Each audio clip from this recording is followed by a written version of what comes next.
Ja kuna me oleme juba äikesega ja tuulega Pariisis, siis otse loomulikult, millest me veel võime rääkida Pariisi teemalist, on mood. Ja järgmisena ma kutsun siia Arina Baranovska, kes on moebrändi Irish Genevieve üks asutaja ja juht. Ja kuskilt on posti taga, mis ma teda ei näe. Nii, Arina, palun. Sul vist seda pole vaja. See töötab, see lihtsalt räägi. Tere! Nii, siin midagi meil näitab. Hääl ei ole, see võib lihtsalt mängida. Et mina olen Arina, teen naiste moodi. Sellel aastal 10 aastat. Pikk tee, huvitav, põnev, hästi palju sõpru, hästi palju kogemust, hästi palju toredad hetke ja mitte väga toredad, erinevad. Nii et alustasime me siis 2011 ja tegime igasuguseid asju. Siin näitab praegu see online viimane Talent Fashion Week, mis on väga tühi, aga väga vajalik meil oli see. See ikkagi päästis meid väga. Ja see terve aeg oli raske ja pidime otsima erinevad võimalused, erinevad siluetid, mugavad kangad. Ja tegime seda, kõik meie production ja kõik naised jäi ikka Rižanver moemajas edasi tööd teha ja elasime üle, aga enne kõike seda meil oli toredad hetked, kus me nii-öelda saime hästi Tallinnas, Eestis. Meil on kaubamajas oma kooner, meil on showroom, meil on avatud concept store ja me siis mõtlesime, no mis nüüd edasi, no kuhu nüüd? Ja siis läksime maailma valutama ja 2 aasta jooksul peale Pariisi, Milano, kus me oleme Berliinis, saime siis 14 poodi üle maailma, New Yorki ja Kiev, Moskau, Venemaal hästi palju, kuna me oskame väga hästi vene keelt, nagu väga-väga hästi. See oli meil suures kasuks messidelt, kus need baarid olid nagu Soviet Union countrydest ja siis seal me saime endale õhku, saime tõsta ilusti käivad, oi kui ilus kliid, aga selleks kõigedest oli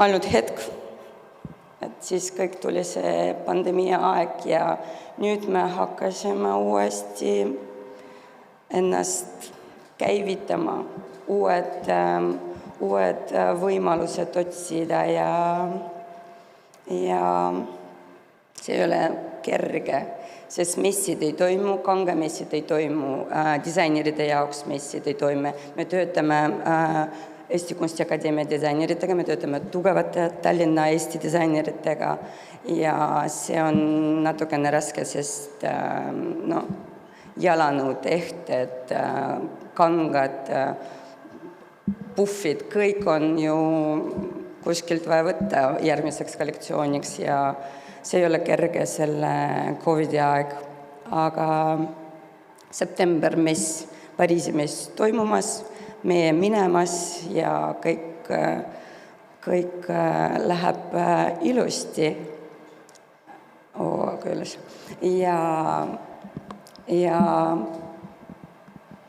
mis siin nagu tähtsad võiks öelda inimestele, kes hakkab seda moeäri, kes hakkab mõtlema, kas teen või tee ja kuidas, et kindlasti tuleb seda teha, tuleb palju teha, rohkem ja rohkem sihukest intelligentsust ja inimesed rohkem proovivad ja nad ei ole pealiskaudsed, nad ei tarbi palju mitte kvaliteedi ja see suund, sustainable suund on hästi tugev, loetud juba Eestis et ma ei tea, tehke kõike, ma olen nii närvis, ma ei oska rohkem midagi öelda, küsige palun. Ära üldse muretse. Nii, et Ja. võib-olla on publikus on küsimusi. Ma vaatan, et praegu tegelikult ma nägin meil. Ma ise nii muretsen, et ma kogu aeg unustan juba mikrofon. Või ma arvan, et see ongi õhtune aeg, et ei tasu rohkem mul rääkida ja sellepärast ma telefoni lülitan välja. Mitte telefoni, vaid selle Mikrofoni. Ja, meil tegelikult on, ma ei tea, sa vist mäletad, meil oli 3 aastat tagasi, mis üldse me alustasime objektina, kui mis projekt oli, see oli Creative Narva. Selle eesotsas oli ka Darja Saarvel, keda sa kindlasti tunned. Ja me tegime koostööd Tallinna loomeinkubaatoriga. Ja üle 20 tiimi läksid projekti sisse, neil olid õppetoad, igasugune mentorlus ja siis lõpus meil oli ka catwalk siin Vabalavas, objekti veel ei olnud üldse. Ja 19 tiimi läksid, said sinna finaali ja tegid oma moesud ja näiteks see särk on Formees, see on ka üks nendest brändidest, mis sündised seal selle Creative Narva raames. Et võib-olla sa natuke veel räägid, et kuidas sina nagu otsid need kontakte ja kuidas sina otsid, sest sul on ju, ma kujutan ette, et moe maailmas on ju oluline, et sul oleksid need, kes loovad midagi, et kuidas sa tajud nagu kõik teised kunstnikud, et mis inimestele meeldiks. Ja kui näiteks muusik ütleb, nagu Sander selgitas, et tal on seal firma omanikud, mingi turundusjuht ja keegi kindlasti turundusosakonnast kindlasti alati keegi koristaja, kes teab kõige paremini. Et siis on nii mitu, aga sul on ju, sa pead ju mitte 2 mantlit müüma, vaid 200. Kuidas sa leiad seda, et mis neil vaja on? Mis meil vaja on? No oma stiil ja oma maitse peab olema ja Sander kindlasti teab, et kuidas on, et nagu enne see hobune enne oli kaamel, jah, selles mõttes sa ei saa nagu väga flex, sul peab kindel oma joon olla, oma maitse, oma stiil.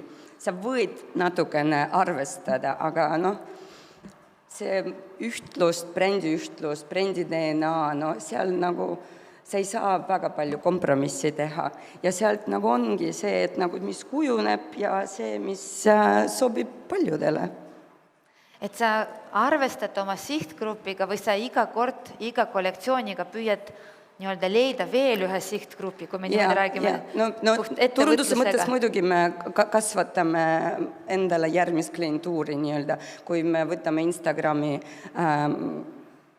kanali turundusmiseks, siis me arvestame natuke noortedele, siis Facebook 25, teine vanusegrupp ja see on tähtis, aga DNA põhimõtted, kanga kvaliteedid, siluetid, vormid, see on kõik ikkagi modernsus, funktsionaalsus, see, mis nagu minu jaoks ja meie jaoks on tähtis.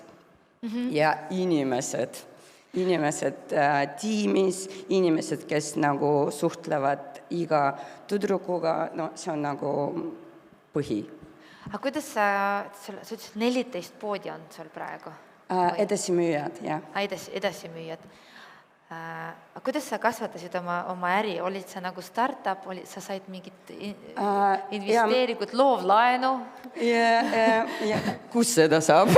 Ma ei tea, siin rääkisid, et loovlaenu saab Aga ei, meie Eesti riik kindlasti toetas meid väga tugevasti, me saime 2 aastat järjest lubada endale käia kallidele ekspordimessidelt, nagu see üks boks maksab nii palju, et nagu väikse ettevõtjana, väike brändina nagu raske sinna kohe minna ja mine ei soovita sinna kohe minna, et saatke seda kogemust, saatke kogemust nagu välimus, kangad, seal on nii palju õppida. Enne 5 aastat nagu üldse ei tohi kuskile minna, tuleb ikkagi oma vigad kõik ära teha ja siis maailmasse minna, sest nagu kui keegi tellib sul 200 kleiti ja see kleit kangas istub kokku, tõmbab kokku või mis ta teeb? Tõmbab kokku või tema peale jäävad veeplekid või midagi siukest, te kaotate ära seda edasimüüja. ja see maine jääb mitte väga mõnus. Et pikem see, et alustada, pingutada oma turul, oma klientidega, omas keeles, omas maes kasvada ja siis minna. Oota, mis see oli? Loomlaen. Guugeldan. Aga kui rääkida Eesti turul, kui meie näiteks alustab siin veel üks moebränd siin Narvas ja kui ta tahab, arvestades ju meie väikest riiki, kui suur turg on meil on, kui palju on siin võimalik üldse kasvada, et nagu sa räägid, et kõik oma vead nagu ära parandada?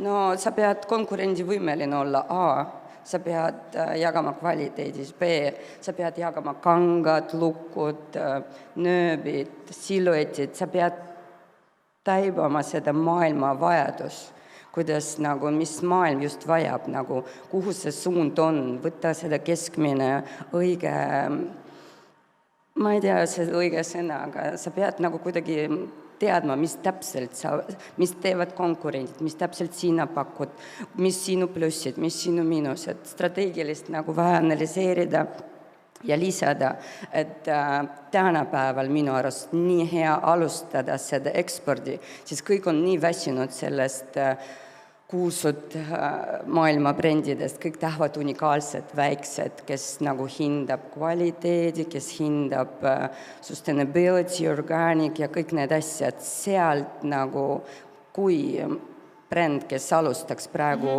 oskaks neid asju kokku panna, pluss siluetid ilusti kokku viia, ma arvan, seal edu. Seal on edu. Mis nagu rohelise või säästva arengu asjad on nagu teie tootmise puhul? Meil on niimoodi, et nagu me oleme nii sustainable, nagu võiks sustainable olla, sest me oleme väike ettevõte ja me peame lõpuni kõik kangad ära kasutada. Ja täpselt tellida nii palju, kuidas me saime messidel tellimust. Et meil jääke peaaegu ei ole ja just nagu eelmine aasta olid nagu tükid ja siis mul üks sõbranna kuulsus sportlane, kelle Sildaru tegi oma ettevõtte, siis ta võttis kõik meie need jäägid ja tegi need patsikummid ja paelad, nii et meil on nagu 0-0 waste otses mõttes. See on nagu tore ja tahaks veel mainida seda asja, mis me mõtlesime välja, mis mul tundus tore, et iga Irish&Wear asjadega läheb kaasa üks hästi mõnus emotsioon, et iga kleit, iga kõrvakas, iga konts, mis te ostate, et €1, täpselt €1, see ei ole raske mitte kellelgi meile ega meie tüdrukutele, aga see läheb SOS Lastekülade jaoks ja see on ju, meil on teine aasta juba programm ja see on mega tore ja kui keegi saab seda ka teha, tehke oma ettevõttest, see ei ole raske teha. Jah, siis ma tänan sind. Aitäh! Sa oled väga tubli, kõik on korras.